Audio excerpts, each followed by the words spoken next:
Hello everyone, great to see you. Today we're going to be looking at a tactic called skewers.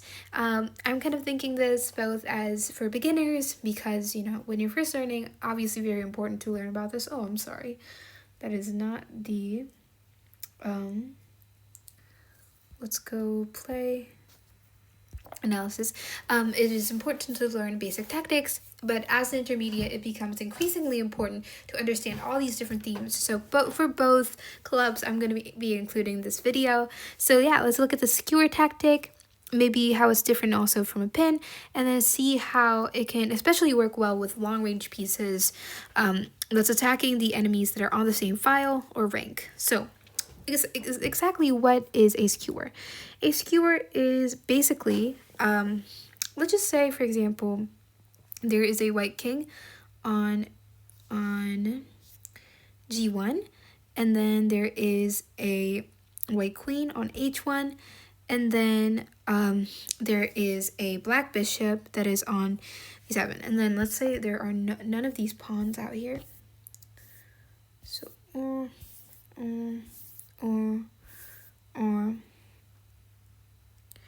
And in this position, let's say, for example, that the bishop, for example, let's just say, how should I set this up? Let's just do something like this. So in this position, what could actually happen is if the bishop went bishop to g7, check, in this position, because the king must move, say, to g1, to h2, to f2, the bishop can actually take this queen. And so by attacking a more valuable piece that is in front, the bishop is able to take another piece that is behind it that was less valuable for white. And so if we recreate that position again, it's a situation where, again, it's like this, and then if you have this kind of position, if black was like this, you have to move your king because your king is more valuable, and so this can be taken. And this does not necessarily have to be the king. This can really be anything. Let's say there is a queen here, and then a rook here, and then a bishop right here.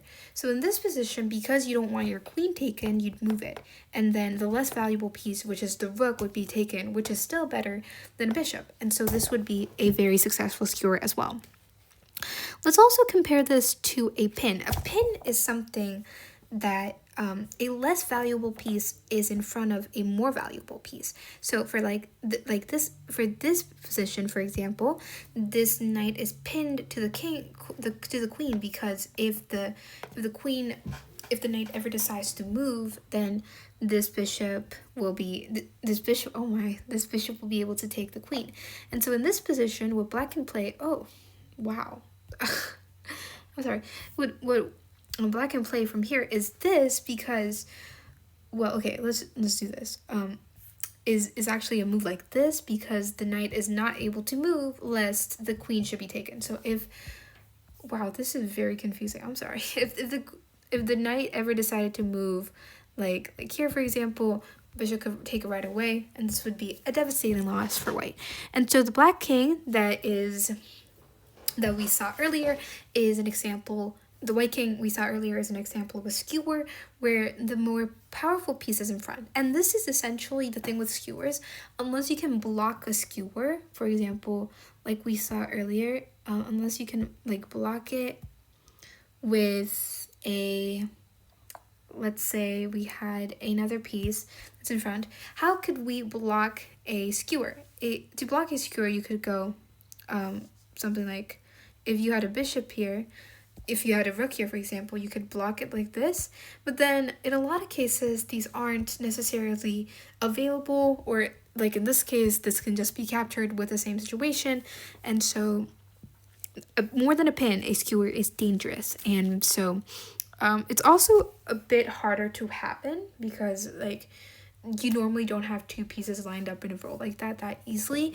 But yeah, let's look at another example. If we had the white king that's on G1, and then we had, let's say, a queen here on H1, and then let's say we have a rook here on e8. So let's get rid of all these different stuff.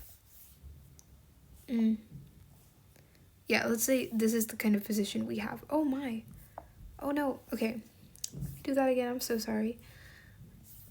Like, if we had this kind of position, essentially what black could do is play e1, and then this is a skewer that is skewing the king to the queen, and so if the king moves, they can take this, and this is a successful skewer for black. And so the rook takes the queen, and then it's really essential also that you have leeway for the king. If you look like in positions like this, if the pawn was not blocking, was not allowing this rook infiltration without any defense, if we had the pieces developed like this would not be a possibility.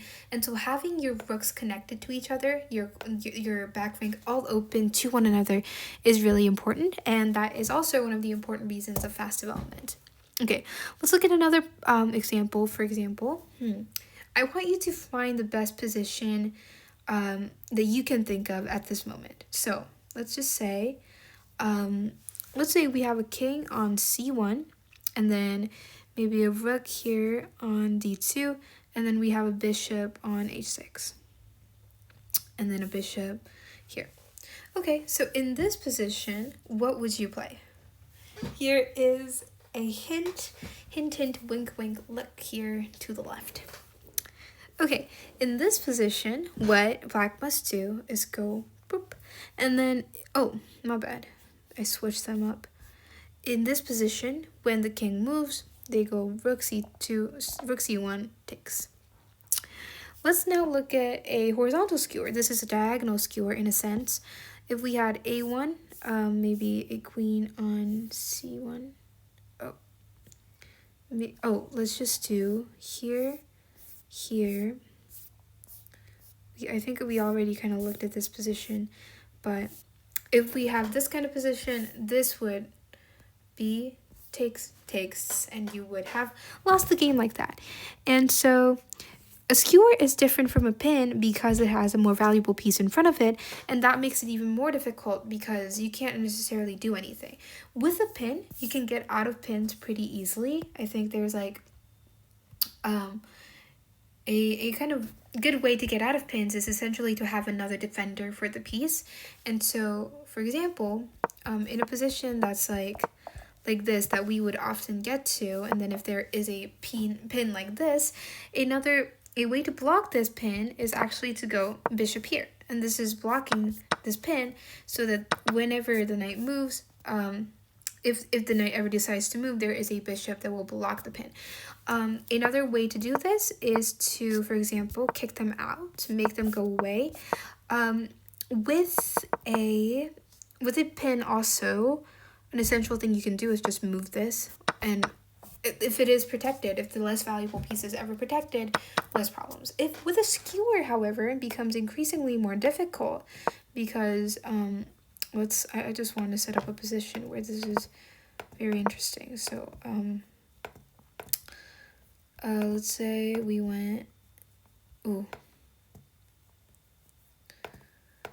in this kind of position, actually, without the king here, let's say king moves here, we want to move this. Yeah, so in this kind of position, if we had, this is a very imaginary position. If we had this, for example, the only move that is available in these kind of position is blocking. But oftentimes the blocking is not available. As you will see, the pawn won't be here, the knight won't be here, and then you must move the king because that is your only legal move, and then this kind of position. Yeah, and so I think the skewer is sometimes a bit harder to find, but also more devastating. And yeah, so really interesting. If you are ever quite not sure about what's a skewer or a pin, if you're ever unsure about what's best to play, I'm definitely here to help you. So feel free to ask any questions as they arise. I hope you have an amazing day and hope you stay curious. Thank you so much, and bye.